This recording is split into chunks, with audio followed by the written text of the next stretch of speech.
Welcome to Matrusri educational academy అండి. 10th class ఇంగ్లీష్కి సంబంధించి exam pattern అండి. దానికి సంబంధించి బ్లూ ప్రింట్ ఒకసారి చూద్దాం. మనకి ఎగ్జామ్ ప్యాటర్న్ ఎలా ఉందో ముందు తెలుసుకుంటే దాని క్వశ్చన్ వైజ్ చదివితే మనకి ఈజీగా స్కోర్ చేయొచ్చండి. దానికి సంబంధించి ఎగ్జామ్ ప్యాటర్న్ చూద్దామండి. ఇక్కడ మనకి సెక్షన్ ఏలో 30 మార్క్స్ వస్తాయండి. ఇక్కడ రీడింగ్ కాంప్రహెన్షన్ సంబంధించి మనకి ప్యాసేజ్లు ఇస్తారు. దీనికి సంబంధించి చూద్దామండి. 1 to 5 క్వశ్చన్ నెంబర్ 1 to 5 మనకి ప్రోజ్ నుంచి ఒక ప్యాసేజ్ ఇస్తారు. ప్రోజ్ టెక్స్ట్ బుక్లో ఉన్న ప్రోజ్ లెసన్స్ నుంచి ఒక ప్యాసేజ్ ఇస్తారు. దాని మీద ఒక 5 క్వశ్చన్స్ ఇస్తారండి. 2 ఏమో WH క్వశ్చన్స్, 3 ఏమో మల్టిపుల్ చాయిస్ క్వశ్చన్స్. దానికి సంబంధించి మనకి ఒక్కోదానికి 2 మార్కులు అండి. 5 2 10 మార్కులు ఫస్ట్ ఈ ప్యాసేజ్కి. క్వశ్చన్ నెంబర్ 1 to 5 అండి. అలాగే 6 to 10లో మనకి పొయిమ్ అండి. పొయిమ్ నుంచి ప్యాసేజ్ ఇస్తారు. ఇక్కడ టెక్స్ట్ బుక్లో ఉన్న పొయిమ్ నుంచి వస్తుంది. 2 WH questions, 3 multiple choice questions అండి. మొత్తం 5 ఇస్తారు. 1 మార్క్ మాత్రమేనండి. పొయిమ్ నుంచి అయితే 1 మార్కే, ప్రోజ్ నుంచి అయితే 2 మార్కులు. ఇక్కడ 5 మార్క్స్. అలాగే క్వశ్చన్ నెంబర్ 11 to 15 అండి. ఇక్కడ మనకి సప్లిమెంటరీ రీడర్ నుంచి ప్యాసేజ్ ఇస్తారు. ఇవన్నీ మల్టిపుల్ చాయిస్లో ఉంటాయి. 5 1 మార్క్ క్వశ్చన్స్ అండి, 5 మార్క్స్. అలాగే మనకి క్వశ్చన్ నెంబర్ 16లో మనకి ఒక డేటా ఇస్తారండి. ట్యాబులర్ ఫామ్ కానీ, పై చార్ట్ కానీ, అలాగే ట్రీ డయాగ్రామ్ కానీ ఇచ్చి దాని మీద మనకి క్వశ్చన్స్ అడుగుతారు. 2 ఏమో దాంట్లో WH క్వశ్చన్స్ ఉంటాయి, 2 ఏమో మల్టిపుల్ చాయిస్ క్వశ్చన్స్ ఉంటాయి. చూజింగ్ కరెక్ట్ స్టేట్మెంట్ అడుగుతాడండి. మొత్తం దీనికి సంబంధించి మనకి 5 మార్క్స్. అలాగే క్వశ్చన్ నెంబర్ 17కి సంబంధించి మనకి ఇక్కడ జంబుల్డ్ సెంటెన్సెస్ని మనం కరెక్ట్గా మీనింగ్ఫుల్ ఆర్డర్లో అరేంజ్ చేయాలి. మనకి రీడింగ్ ఏ స్టోరీ, ఇన్సిడెంట్ ఇస్తారు. ఇక్కడ మనకి కింద మనకి కొన్ని సెంటెన్సెస్ ఇస్తారు. ఆ సెంటెన్స్ని మనం కరెక్ట్ ఆర్డర్లో రాయాలి.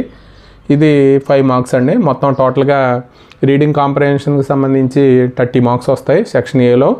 అలాగే సెక్షన్ బి అండి. సెక్షన్ బికి సంబంధించి మనకి గ్రామరు, వొకాబులరీ అండి. ఇది 40 మార్క్స్కి ఉంటుంది మనకి గ్రామరు, వొకాబులరీ. ఇక్కడ క్వశ్చన్ నెంబర్ 18కి సంబంధించి మనకి రిలేటివ్ క్లాజెస్ అండి. ఇది మనకి combining sentences using who, which, whose, whom అండి. ఇది మనం రిలేటివ్ క్లాజెస్కి సంబంధించి యూనిట్ 1లో వస్తాయండి క్వశ్చన్స్. సిలబస్ రిఫరెన్స్ మనకి బ్లూ ప్రింట్లో యూనిట్ 1 ఇచ్చారు, 2 మార్కులు. అలాగే క్వశ్చన్ నెంబర్ 19లో మనకి వాయిస్ అండి. Only active voice to passive వాయిస్కి మార్చాలి. ఇక్కడ యూనిట్ 3లో వర్క్ బుక్ లెసన్స్ చూసుకుంటే సిలబస్ రిఫరెన్స్ యూనిట్ 3లో వర్క్ బుక్ అండి. ఇక్కడ మనకి యాక్టివ్ వాయిస్ నుంచి ప్యాసివ్ వాయిస్కి ఇక్కడ 2 మార్క్స్. అలాగే క్వశ్చన్ నెంబర్ 20కి సంబంధించి రిపోర్టెడ్ స్పీచ్ అండి. మనకి డైరెక్ట్ స్పీచ్ నుంచి ఇండైరెక్ట్ స్పీచ్కి మాత్రమే మార్చాలి. సిలబస్ రిఫరెన్స్ వచ్చి మనకి యూనిట్ 9, ఇక్కడ 2 మార్కులు. అలాగే క్వశ్చన్ నెంబర్ 21కి సంబంధించి ఫిల్ ఇన్ ద బ్లాంక్స్ అండి. మనకి ప్రిపోజిషన్స్కి సంబంధించి జనరల్గా ఇస్తారండి, టెక్స్చువల్గా 2 మార్కులు. అలాగే క్వశ్చన్ నెంబర్ 22 సంబంధించి ఎడిటిఏ ప్యాసేజ్ కరెక్షన్స్ అండర్లైన్డ్ పార్ట్స్ అండి. మనకి వర్క్ బుక్ అన్సీన్ ఉన్న అండర్లైన్ పార్ట్స్ ఇచ్చి కరెక్షన్ చేయమంటారు. ఇక్కడ ప్యాసేజ్ 4 మార్క్స్ అండి. అలాగే క్వశ్చన్ నెంబర్ 23 సంబంధించి fill in the blanks with articles అండి. ఇక్కడ మనకి యూనిట్ 2 నుంచి వస్తుంది ఆర్టికల్స్ సంబంధించి. ఇది క్వశ్చన్ నెంబర్ 23కి సంబంధించి. క్వశ్చన్ నెంబర్ 24కి సంబంధించి మనకి repeated action in the past using would అండి. ఇక్కడ మనకి సిలబస్ రిఫరెన్స్ వచ్చి యూనిట్ 6, ఇక్కడ 2 మార్కులు అండి. అలాగే 25 అండి. Rewrite the sentence by using noun modifier, దానికి సంబంధించి మనకి 2 మార్కులు. అలాగే 26కి సంబంధించి giving a advice using modal suggestion being the given context అండి. ఇది 2 మార్కులు. అలాగే క్వశ్చన్ నెంబర్ 27 అండి. మనకి సినానిమ్స్కి సంబంధించి ఆల్ ప్రోజ్ లెసన్స్ నుంచి సినానిమ్స్ ఇస్తారండి. ఇది 4 మార్క్స్. సినానిమ్స్, యాంటోనిమ్స్ మీరు మామూలుగా అయితే ఇప్పటి నుంచి చదవడమే బెటర్ అండి. అంటే రోజుకు ఒక 5 సినానిమ్స్ నేర్చుకుంటే, అంటే సినానిమ్స్ మొత్తం అన్ని లెసన్స్ నుంచి ఇస్తారు కాబట్టి, అంటే జనరల్గా కాబట్టి అది మనకి ఎక్కువ మార్కులు ఉంది సినానిమ్స్, యాంటోనిమ్స్ అండి. మొత్తం 8 మార్క్స్. దానికి సంబంధించి యాంటోనిమ్స్ అయితే ప్రోజ్ లెసన్స్ నుంచే ఇస్తారు. ఇది అయితే ఇక్కడ మనకి సినానిమ్స్ కూడా ప్రోజ్ లెసన్సేనండి. కాబట్టి చాలా వస్తాయి. కాబట్టి రోజుకి ఒక 5-6 సినానిమ్స్, యాంటోనిమ్స్ నేర్చుకుంటే మనకి సరిపోతుంది. మనకి టెక్స్ట్ బుక్లో ఉన్న వర్డ్స్నే. ఇది క్వశ్చన్ నెంబర్ 27కి సంబంధించి సినానిమ్స్, క్వశ్చన్ నెంబర్ 28కి సంబంధించి ఆపోజిట్ వర్డ్స్ అండి, యాంటోనిమ్స్. అలాగే క్వశ్చన్ నెంబర్ 29కి సంబంధించి రైట్ ఫామ్ అండి. రైట్ ఫామ్ మనకి బ్లాంక్స్ ఇస్తాడు, మనం సూటబుల్ వర్డ్స్ తోటి మనం ఫిల్ చేయాలి. ఇది క్వశ్చన్ నెంబర్ 29 అండి, 2 మార్క్స్. అలాగే స్పెల్లింగ్ అండి. క్వశ్చన్ నెంబర్ 30కి సంబంధించి ప్రిఫిక్స్, సఫిక్స్ అంటే ముందు ఖాళీ ఉంచాడు, తర్వాత ఖాళీ ఉంచి దాన్ని ఫిల్ చేయమంటారు. Completing the spelling of the word అండి. ఇది మనకి ప్రోజ్ లెసన్స్ నుంచే ఇస్తారు, 2 మార్క్స్ అండి. అలాగే క్వశ్చన్ నెంబర్ 31కి సంబంధించి మనకి ఐడెంటిఫైయింగ్ ద మనకి స్పెల్లింగ్ మిస్టేక్స్ ఉంటాయి, దాన్ని మనం కరెక్ట్ చేయాలి. ఇది కూడా ప్రోజ్ లెసన్స్ నుంచి ఇస్తారు, 2 ఇస్తారండి, 2 మార్కులు. అలాగే క్వశ్చన్ నెంబర్ 32కి సంబంధించి స్కిల్స్ అండి. ఇక్కడ మనకి 2 మార్క్స్, ఇక్కడ 2 ఇస్తారు కాబట్టి ఇక్కడ 2 మార్క్స్. అలాగే క్వశ్చన్ నెంబర్ 33కి సంబంధించి ప్రేజల్ వెబ్స్ అండి. Phrasal verbs automatic expressions. దానికి సిలబస్ వచ్చి మనకి యూనిట్ 2, 2, 4, 6 ఆల్రెడీ మన మాతృశ్రీ ఎడ్యుకేషనల్ అకాడమీలో మనం క్వశ్చన్ నెంబర్ వైజ్ మనం అప్లోడ్ చేస్తున్నామండి. అంటే మనకి విద్యార్థులకి బాగా అంటే ఇంపార్టెంట్ ఉన్న మనకి ప్రేజల్ వెబ్స్, ఐటమ్స్ మనం ఆల్రెడీ అప్లోడ్ చేసామండి. క్వశ్చన్ నెంబర్ 33కి సంబంధించి మీరు ఒకసారి మన మాతృశ్రీ ఎడ్యుకేషనల్ అకాడమీలో చూడండి. ఈ మనకి ఇలాగే క్వశ్చన్ వైజ్ ప్రతిదీ ఇంపార్టెంట్ మనం క్వశ్చన్ నెంబర్ వైజే మనం అప్లోడ్ చేస్తామండి. ఇది ఆల్రెడీ మనం అప్లోడ్ చేసాం క్వశ్చన్ నెంబర్ 33కి సంబంధించి, ఒకసారి చూడండి.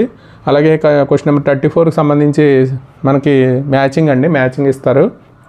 ఇక్కడ సిలబస్ రిఫరెన్స్ ఇస్తున్నారండి. సిలబస్ రిఫరెన్స్ అన్నీ చదవక్కర్లేదు, మనం సిలబస్ రిఫరెన్స్ ఇచ్చిన చోట ఆ యూనిట్లో చదివితే సరిపోతుంది.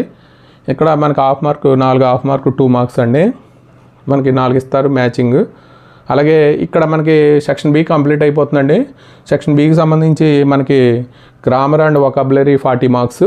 సిలో మనకి క్రియేటివ్ ఎక్స్ప్రెషన్ అండి. మనకి ఇక్కడ క్వశ్చన్ నెంబర్ 35కి సంబంధించి కాన్వర్సేషను, ప్రోజు, సప్లిమెంటరీ రీడర్ అండి. అలాగే డిస్క్రిప్షన్లో డైరీ ఎంట్రీ 10 మార్క్స్కి వస్తుందండి. ఇది క్వశ్చన్ నెంబర్ 35కి సంబంధించి. అలాగే క్వశ్చన్ నెంబర్ 36కి సంబంధించి మనకి ఓ లెటర్ అండి, ఫార్ములా ఇన్ఫార్ములా లెటర్ సంబంధించి ఒక క్వశ్చన్ ఉంటుంది. ఏబీలో ఏమో స్క్రిప్ట్ ఫర్ స్పీచ్ అండి. ఇది క్వశ్చన్ నెంబర్ 36కి సంబంధించి మనకి 10 మార్క్స్. ఇంటర్నల్ చాయిస్ అండి. రైటింగ్ ఏ లెటర్ ఫ్రెండ్కి కానీ అలాగే ఆఫీషియల్స్ కానీ రాసేది ఫార్మల్, అలాగే ఇన్ఫార్మల్ అండి.